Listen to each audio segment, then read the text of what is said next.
Hey guys, Blake Gillen and Angel Moncada here with Loving Martial Arts Academy. We're here for our Krav workout today.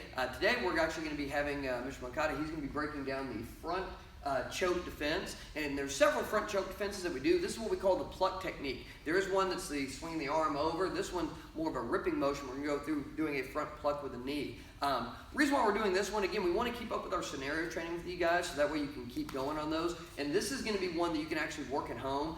You can do it by yourself, of course, but if you're lucky, you might have somebody that might be able to work out with you at home, right, Ms. Works? You'd be able to do this drill at home, right? With me, right?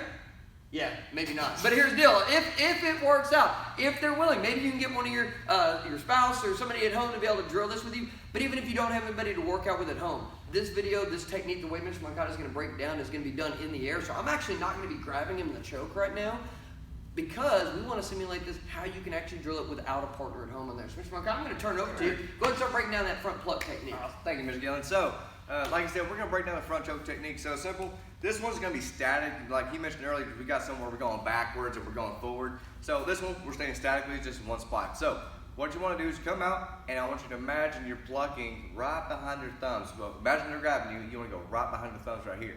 So as you go out, you want to pull straight across in one motion at the same time. Now, well, like I said, at the same time, you're going to give a front kick. I'm getting tongue twisted today. That's all right. So, and let me ask you on the front pluck on there, do they want to be pulling straight down on the hands, or where do they need to be pulling the hands out when they're ripping those hands? So whenever you initially grab, everyone wants to just pull the hands straight across, right, and you don't right. want to do that. You actually want to pin their hands right here on your chest, so that way they can't move their hands. So almost like coming down like a 45 is what we're wanting to break down, yes, and kind of plugged right there. Yes, so as you come out, I'll turn sideways for the camera. So I come out, I'm coming in right down here, so I can hold their hands in. Awesome. Good so deal. at the same time, we're going to give a front kick or a knee, but I really recommend a front kick because let's just say our attacker has granddaddy long leg arms and you just can't reach them with your knee. Okay, even for my smaller 4'9" girls that's in my class, a front kick will always reach no matter what. Because no matter what, when they're grabbing you, they're either going to be standing in this formation, if you can see my feet, or they're going to be right here. And this is what creates the A-frame, and this is where you're going to be kicking them too.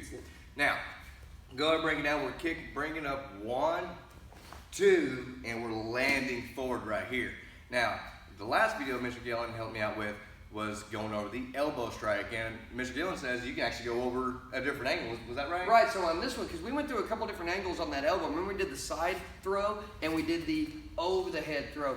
This one, honestly, you probably are going to be throwing the overhead elbow, and the reason why, because again, as I'm plucking and pulling those hands in, as my pluck and throw that front kick as I land my weight forward, if their hands are already in the way, I may not be able to come straight across that elbow, because it's going to create a little wall right here. So by raising that elbow up, it actually gives me that down angle to strike down into my opponent and still get that hit. You can practice either way, but probably when you're talking about reality on this, when I throw that kick, that elbow is going to naturally probably need to come over the top. Just clear their arms, still get a good strike on the head from right there. So after that, I'm going to turn sideways from here. So we're here, he's choking me.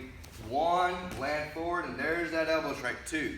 Notice at the same time my hands are still right here. I'm actually grabbing and holding his hands while I'm doing this, okay? Now, this hand right here, I'm simply gonna let go real fast, come across, and another elbow strike if you wanted to. Just an extra one for my advanced guys. But anywho, 1, 2, and this is where we go for that grab on those knee strikes that we did on our last Tabata workout, where we're grabbing and we're throwing that knee right there, okay? And I believe that's going to be kind of... Yeah, and I'll tell you, on the knee, there's a couple ways you could throw.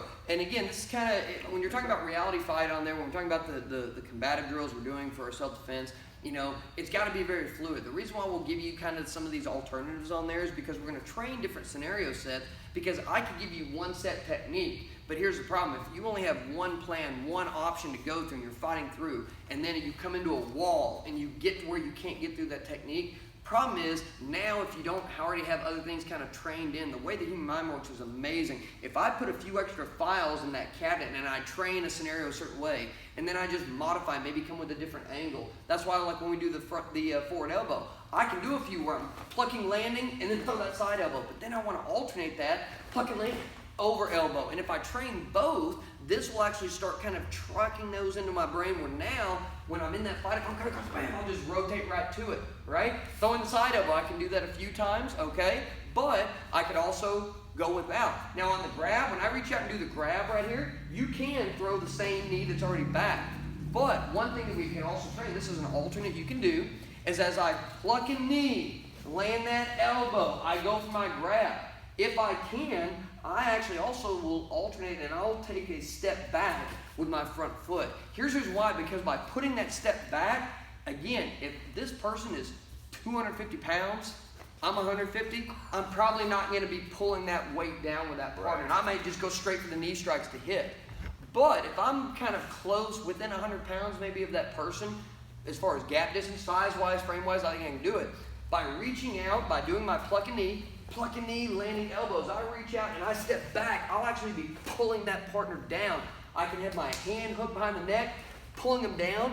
It gets them set for a solid knee. And once I throw those knees, I'm just going to throw a few of them. 2, 3 knees, 4 knees, throw them however you want. And that's going to be the scenario. So Mr. Moncada, go and do one more run through on there. We'll do it face the camera. Just walk through from here, pluck an elbow, grab. Go and do it with a step away and fire that knee up on there. Ready, and start out, so grab.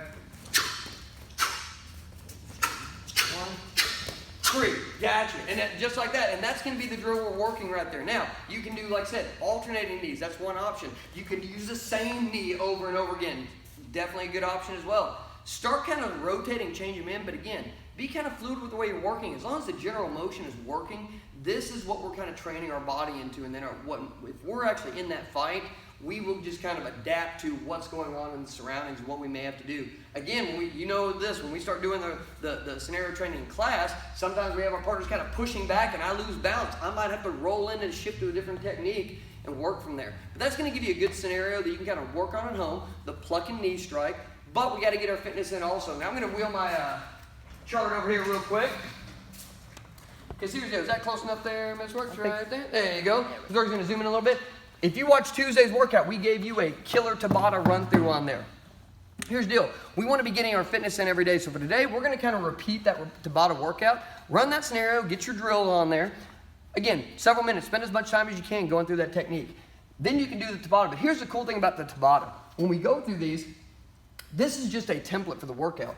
These exercises that we do aren't the set exercises that you have to do in that Tabata. You can do as many sets, as few sets as you want. You don't have to do them in sets of 8. You could drop it down to do sets of 5 instead of sets of 8. Or you could do more. You could do a set of 10 before you take your break.